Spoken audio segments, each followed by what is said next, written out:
Polio ബാധിച്ച് വൈകല്യം പിടികൂടി ശരീരം തളർന്നെങ്കിലും മനസ്സ് തകരാതെ ജീവിതത്തോട് പൊരുതി മുന്നേറുകയാണ് തിരുനാവായ എടക്കുളത്തെ CP ബഷീർ. അധ്യാപക ജീവിതത്തിൽ നിന്നും വിരമിച്ച ഇദ്ദേഹം ഇപ്പോൾ കൃഷിയിൽ സജീവമാണ്. റിപ്പോർട്ട് കാണാം. ഇതാണ് തിരുനാവായ എടക്കുളത്തെ CP ബഷീർ. വൈകല്യത്തെ തോൽപ്പിച്ച് ജീവിതം മുന്നോട്ട് കൊണ്ടുപോകുന്ന അധ്യാപകൻ കൂടിയായ ഒരു കർഷകൻ. ഒരു വയസ്സ് പൂർത്തിയാവും മുൻപായിരുന്നു പോളിയോ ബാധിച്ച് വൈകല്യം പിടികൂടിയത്. എന്നാൽ ശരീരം തളർന്നെങ്കിലും മനസ്സ് തകരാതെ വൈകല്യത്തെ തോൽപ്പിച്ച് തൊട്ടതെല്ലാം പൊന്നാക്കി. ഒരു കർഷക കുടുംബത്തിലായിരുന്നു ജനനം. 1995 ഇദ്ദേഹം സ്ഥിരം അറബിക് ടീച്ചറായി ഔദ്യോഗിക ജീവിതത്തിന് തുടക്കം കുറിച്ചത്. വിവിധ സ്കൂളുകളിലെ സേവനത്തിന് ശേഷം 2025 മാർച്ച് 31 വിരമിക്കുകയും ചെയ്തു.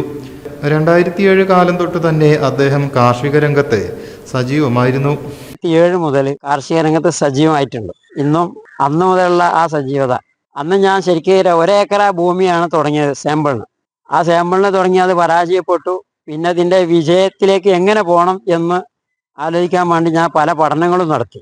അപ്പോഴാണ് നമ്മളെ തവനൂർ മലപ്പുറം ജില്ലാ കൃഷി വിജ്ഞാന കേന്ദ്രം ശ്രദ്ധയിൽപ്പെടുകയും അവിടെ ചെന്ന് അവിടുത്തെ ശാസ്ത്രജ്ഞരുമായി ഇത്തരം കാര്യങ്ങളെപ്പറ്റി ദീർഘമായ ചർച്ച നടത്തിയതിൻ്റെ അടിസ്ഥാനത്തിലാണ് ഈ രംഗത്തേക്ക് സജീവമായി ഇറങ്ങാൻ എന്നെ പ്രചോദിതനായത്.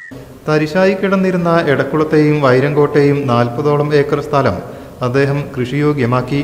നെല്ല്, പയർ, ചോളം എന്നിവ കൃഷി ചെയ്ത് വരുന്നുമുണ്ട്. കാർഷിക സംസ്കാരം നിലനിർത്തിയാൽ മാത്രമേ നമ്മുടെ ഭാവിയിലെ ഭക്ഷണം നല്ല വിഷരഹിതമായ ഭക്ഷണം നമുക്ക് ലഭ്യമാണെങ്കിൽ ഈ സംസ്കാരം നമ്മൾ നിലനിർത്തേണ്ടതുണ്ട്. അത് നിലനിർത്തിയിട്ടില്ലെങ്കിൽ തമിഴ്നാട്ടിൽ നിന്നും അതേപോലെ ആന്ധ്രാപ്രദേശ്, ഹരിയാന പോലത്തെ സ്ഥലത്ത് അതിശക്തമായ വിഷലിപ്തമായ ഭക്ഷണ സാധനങ്ങൾ ഭക്ഷിച്ച് നമ്മളെ കേരളം കൂടുതൽ ആരോഗ്യാവസ്ഥ വളരെ മോശമാവുന്ന രൂപത്തിലേക്ക് എത്തേണ്ട ഗതികേടിലേക്ക് എത്തും എന്ന കാര്യത്തിൽ യാതൊരു സംശയമില്ല.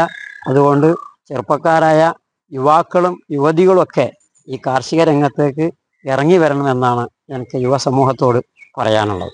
മറ്റുള്ളവരെ കൃഷിയിലേക്ക് കൊണ്ടുവരാനും അദ്ദേഹം വലിയ ശ്രമമാണ് നടത്തിയത്. 2015 അസംഘടിതരായ ക്ഷീര കർഷകരെ സംഘടിപ്പിച്ച് എടക്കുളം ക്ഷീരോത്പാദക സംഘവും രൂപീകരിച്ചു. തൻ്റെ വീട് കേന്ദ്രീകരിച്ച് ആട്, പശു, താറാവ്, കോഴി, മത്സ്യം എന്നിവ ഇദ്ദേഹം ഇപ്പോൾ വളർത്തി വരുന്നുണ്ട്. പാലിൻ്റെ മൂല്യവർദ്ധിത ഉൽപ്പന്നങ്ങളും വിൽപ്പന നടത്തി വരുന്നു. ജൈവരാസ സമ്മിശ്ര കൃഷി രീതിയാണ് ഇദ്ദേഹം പിന്തുടരുന്നത്. കൃഷി സംബന്ധമായ പരിശീലന ക്ലാസുകളിലും പങ്കെടുക്കാറുണ്ട്. ഒട്ടേറെ അവാർഡുകളും ഇദ്ദേഹത്തെ തേടിയെത്തിയിട്ടുണ്ട്. തൻ്റെ കുടുംബത്തിൻ്റെയും നാട്ടുകാരുടെയും വലിയ പിന്തുണയാണ് ഇതിനെല്ലാം ലഭിക്കുന്നതെന്ന് CP ബഷീർ മാസ്റ്റർ ഉറപ്പിച്ച് പറയുന്നു. ചിറ്റകത്ത് പൊറ്റമൽ കോയ ആയിഷ ദമ്പതികളുടെ മൂത്ത മകനാണ് Basheer master. News bureau, Tirur. നമ്മുടെ കുബൂസ് അത് നമ്മുടെ ഗൾഫിൽ കിട്ടുണ്ടായിരുന്ന കുബൂസില്ലേ, നിനക്കിഷ്ടപ്പെട്ട ആ കുബൂസ്.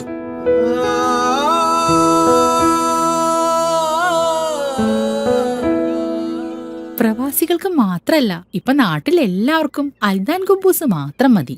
അൽദാൻ കുബൂസ് ഇപ്പൊ ന്യൂ ജനറേഷന്റെ ഇഷ്ട കുബുവല്ലേ. ഷുഗർ ഉണ്ടെങ്കിൽ ഗോതമ്പിന്റെ കുബൂസ് ആവാട്ടോ. മലയാളിയുടെ ഭക്ഷണ താല്പര്യങ്ങൾക്ക് ഇനി പുതിയ സ്വാദ്. അൽദാൻ ലെബനീസ് കുബൂസ്.